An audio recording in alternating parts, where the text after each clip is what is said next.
Ay jamalını körüp, ayının özü eken go dedim. Nur çeçip tursa yüzün, günün özü eken go dedim. Mana bu Ötkür Efendim'nin güzel Uygur kızlara vergen tasviri bahası.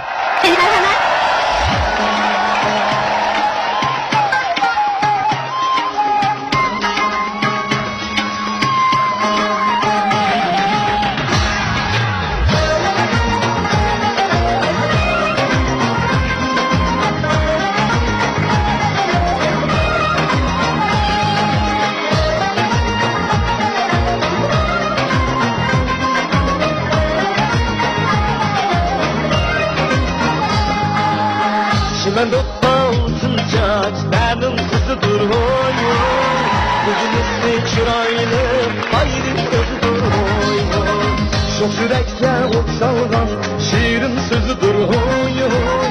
Kara kaşlı, kara göz, Uygur kızıdır oy oy. Çok yürekle ot salgan, şiirin sözüdür oy oy. Kara kaşlı, kara göz, Uygur kızıdır oy oy.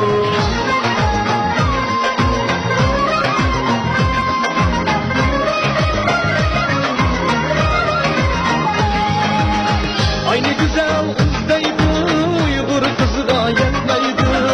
Aynı güzel kızdaydı, Uygur kızı da yetmeydi. Şu kızların cemali, hiyalın tüketmeydi.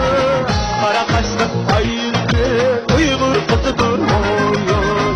Şu kızların cemali, hiyalın tüketmeydi. Kara kaşlı ayırdı, Uygur kızıdır oy oy. Dolunay'dek yüzlerini görgüm kilidi oy oy. Şirin tatlı ellerine sığgım kilidi oy oy.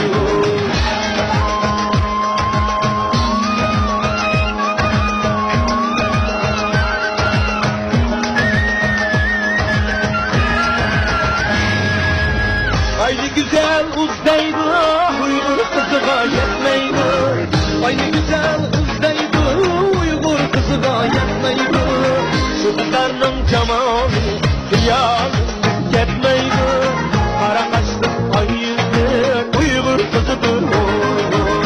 Şu kızlarının cemali, hiyalın yetmeydi.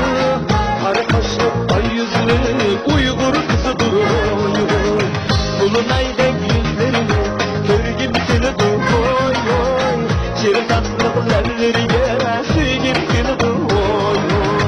Dolunay'dek yüzlerini görgüm kilidi oy oy. Şirin tatlı ellerine sığgım kilidi oy oy.